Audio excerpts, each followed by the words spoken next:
तो नमस्कार दोस्तों, स्वागत है मगर ट्यूटोरियल्स में। उम्मीद करता हूं सब लोग स्वस्थ होंगे, व्यस्त होंगे, ज़बरदस्त होंगे।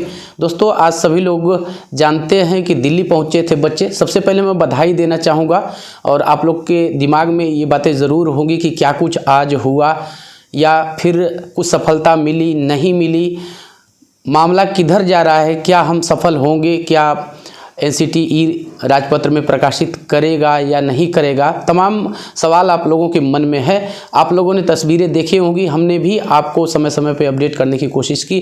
हालांकि सुबह सुबह कुछ ऐसा हुआ, ट्रैफिक जाम की समस्या देश के हर कोने में है, वहाँ भी हुई, लेकिन लेट ही सही बोहरा सर भी वहाँ पे पहुँचे। बाकी जो संगठन के लोग थे वो भी अपने अपने स्तर से दिल्ली में पहुँचे। तो क्या कुछ आज हुआ है उस संबंध में बातचीत हम लोग करेंगे। देखिए, बहुत ज़्यादा हम उम्मीद नहीं कर सकते, लेकिन मैंने जैसा कि कहा कि शुभ शुरुआत जो है वो हो चुकी है। मैं इसलिए कह रहा हूँ कि जो एक लंबे समय से ऐसी चीज़ें मानी जा रही थी कि NSDLED के बच्चे शिथिल हैं, पहुँच नहीं पा रहे हैं, आलस कर रहे हैं, आज अच्छी खासी संख्या में हम कह सकते हैं कि 1000-1500 की संख्या लगभग वहाँ पे उपस्थित हो गई थी। और माननीय मंत्री जी से, माननीय शिक्षा मंत्री जी से, धर्मेंद्र प्रधान जी से मुलाकात तो नहीं हो पाई, लेकिन मीडिया के माध्यम से ये चीज़ें अब कम से कम पब्लिक डोमेन में आ चुकी हैं कि एक NSDLED अभ्यर्थियों का अच्छा खासा तबका है, हम कह सकते हैं अच्छी खासी संख्या है, लगभग 14 लाख के करीब संख्या है, जो माननीय सुप्रीम कोर्ट के एक फैसले से बिल्कुल ज़िंदगी और मौत के कगार पे आ खड़ा हुआ है। ये बात कहीं न कहीं संगठन बताने में दिल्ली में वो सफल रहा है।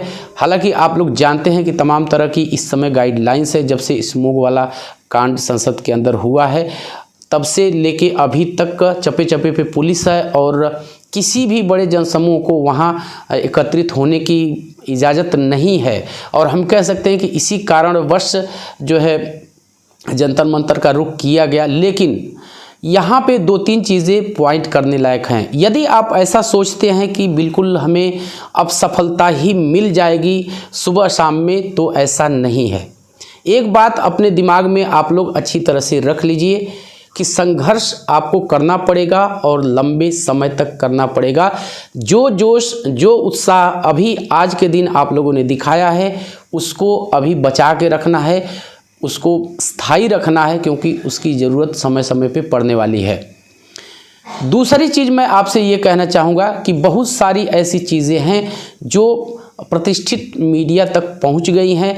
अगर नहीं भी पहुँची है कुछ, तो उसको पहुँचाने की कोशिश की जाएगी हमेशा तक। हालांकि मैंने कोशिश किया कि कुछ ऐसी डिटेल्स, कुछ ऐसी चीज़ें मिल जाएँ, चाहे बोहरा सर के हवाले से या फिर और माध्यमों से, कि वो थोड़ी सी आपको राहत पहुंचाने वाली हो। लेकिन अभी फ़िलहाल के लिए हमें खुशी है, आपको भी खुश होना चाहिए कि हम ये बताने में कामयाब रहे हैं कि एक हमारा अच्छा खासा तबका है जिसने सिर्फ और सिर्फ सरकार के विश्वास दिलाने पे ही ये कोर्स किया था।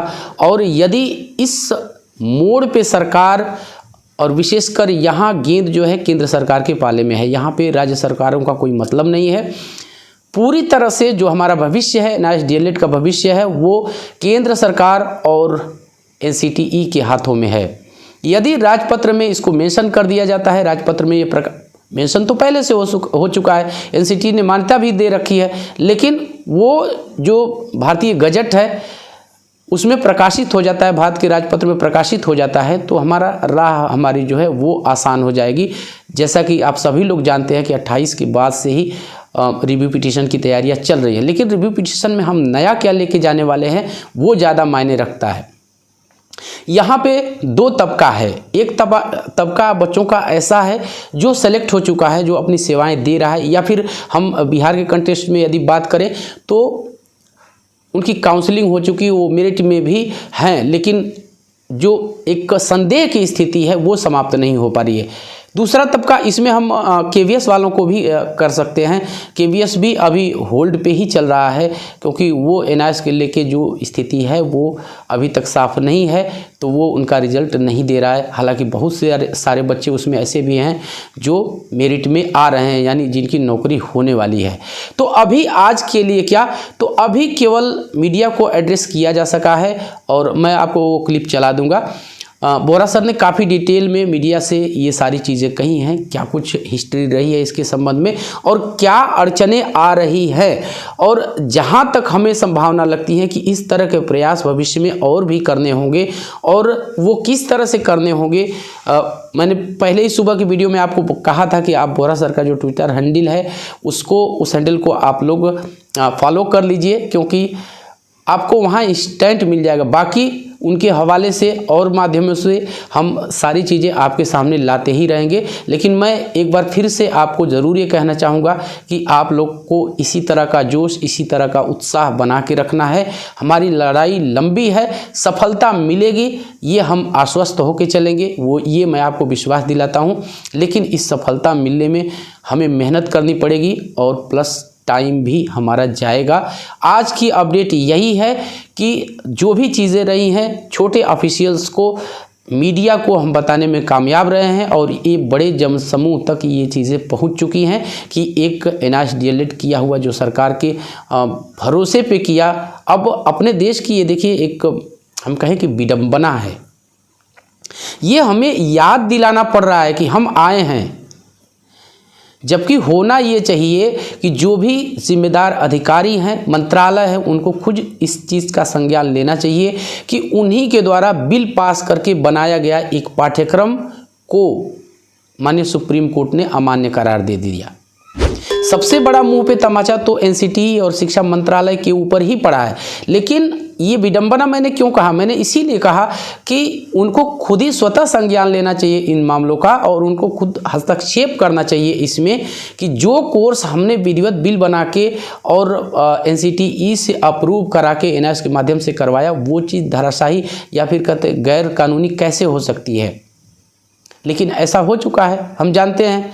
अब हम सर्टिफिकेट लेके घूमते रहें, एक तरह से ये कहें कि एक, मैं उस पर ज़्यादा बोलना नहीं चाह रहा, एक तरफ से ये दोधारी तलवार वाली बात है कि ठीक है, पार्शलिटी वाली बात हम कह सकते हैं कि आप प्राइवेट विद्यालयों में 1500 रुपये पे पढ़ाते रहेंगे ये सर्टिफिकेट लेके तो आप वैलिड हैं।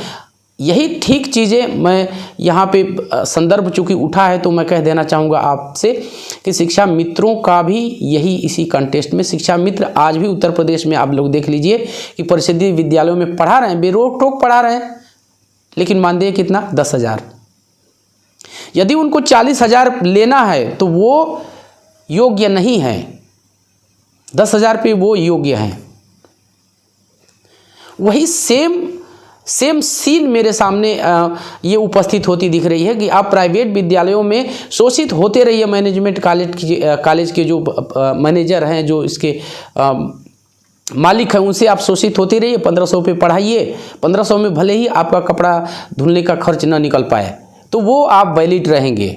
यदि आपने एक सम्मानजनक सैलरी को ध्यान में रख के ये मांग कर ली कि हमें भी फ्रेश रिक्रूटमेंट में अलाउ किया जाए, हम योग्य हैं, हम प्रशिक्षित हैं, तो हम उसमें क्यों ना अप्लाई करें, तो यहाँ आप अयोग्य हैं। अब देखने वाली बात ये होगी कि जिनके भरोसे पे हमें ये कोर्स करवाया गया वो कितना मदद करते हैं। आगे की रणनीति जो भी होगी आपको इस चैनल के माध्यम से पता चल जाएगी। लेकिन अभी हम आपसे यही कहना चाहेंगे कि आप लोग धैर्य बना के रखिए और ये कॉन्फिडेंट आप रहिए, ये आत्मविश्वास भी बना के रखिए और इसके लिए अपने आप को तैयार करके रखिए कि आपको लंबा संघर्ष करना पड़ेगा, सफलता मिलेगी, ये पक्का है। तो बस दोस्तों यही था आज की इस वीडियो में। उम्मीद करते हैं कि आपको ये वीडियो पसंद आई होगी और फर्दर कोई भी इस संबंध में अपडेट आती है, आगे आपको क्या करना है, बोहरा सर के हवाले से, पप्पू सर के हवाले से, सबके हवाले से जो भी इस तरह की जानकारियां आएंगी, फिल्टर करके सही सटीक जानकारी आपको इस चैनल से उपलब्ध करवाई जाएंगी। तो चलते चलते एक रिक्वेस्ट वही रहेगी कि कृपया इस चैनल को आप लोग सपोर्ट कीजिए दोस्तों। जब आप ऐसा करते हैं तो हमें एक मोटिवेशन ज़रूर मिलता है। मिलते हैं अगली वीडियो में, तब तक के लिए नमस्कार।